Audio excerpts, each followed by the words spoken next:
We're going to turn now, though, to our Molly Oak, who has been following developments at the Fulton County Jail facility. Molly joining us now live in the 11 Alive Plus streaming center. Molly, you have been following developments and troubling developments out of the Fulton County Jail and the Rice Street facility for as long as I've known you and as long as you've been here at 11 Alive. What's the latest? It's definitely been a hot topic, so to speak, and it's one that pulls a lot of focus from those in our community because there are so many people focusing in on what's happening with the jail. It's a big portion of our community. Right now, the latest is coming from the ACLU. They had a press conference this morning where they released their newest report about the Fulton County Jail, focusing on overcrowding. This is not the first time we've seen the Fulton County Jail face scrutiny publicly from different figures, ACLU being one of them. This is the third of three reports, actually, Zach, that they've released. They had one in 2022 and one in 2023. So 2 years later, they're coming out with this new 2025 report. What were their big findings in this latest report?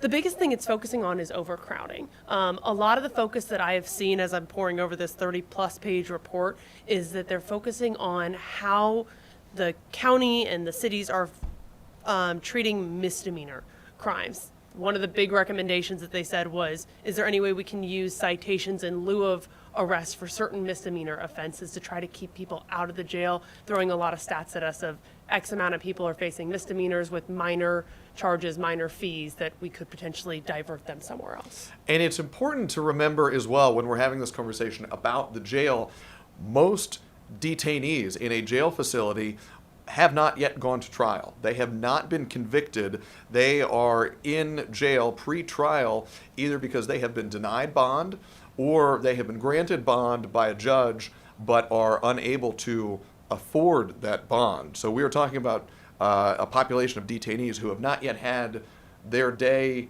in court, at least insofar as a trial, either a bench trial before a judge or a trial before a jury.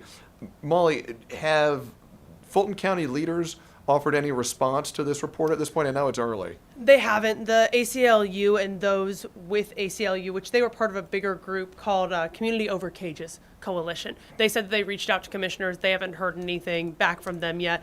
I spoke with Fulton County Sheriff's Office. They said they were aware of the report. They hadn't been able to pore over the report yet, so have not gotten a statement in response from them yet either.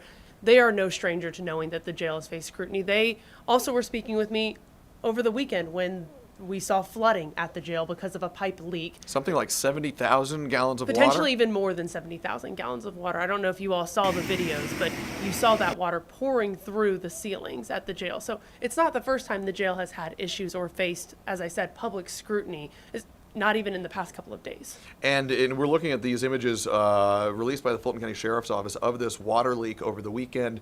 Molly, you and I, I was here in studio. You were covering this. We talked about it on Saturday. This water leak, authorities say, did not impact detainees' cells, but it did impact a good chunk of the administrative wing, I believe, of the building. That's the most important part that I want to make clear, because when I walked into the jail on Saturday, it was freezing in there. Now, full disclosure, they had to have we were in the lobby, they had the doors open because they had people pulling in a truckload of over 100 fans to eventually dry it out. But we were all still in our beanies, full coats, scarves, gloves, and you could see your breath inside the jail. And we were in the midst of that winter weather. Correct. Yes, it was on Saturday. So the important thing to note is that's how it felt in the lobby. They assured us that while the power had to be off for a little bit, it had since been restored in the housing units. The leak did not affect the housing units of the jail, but it did affect certain areas, including the servers, which they just put a bunch of money in with commissioners recently. The lobby, where they have all of the security screening equipment, got soaking wet. So we're looking at potentially a high price tag for fixes. And that has been the undercurrent of this conversation between Fulton County Sheriff Pat Labatt, Fulton County commissioners, over what are the potential solutions to the jail's ongoing challenges and what is the price tag. And that has been a split point between some Fulton County leaders in the commission and the sheriff. Molly, we could continue this conversation for a long time, and we will, but right now we're going to let you go because I know you've got to pour over that, I think you said 30-plus page ACLU report. Molly Oak, thank you very much. Things we will continue to look into. Yes, Zach, we will. Thanks. Thanks, Molly.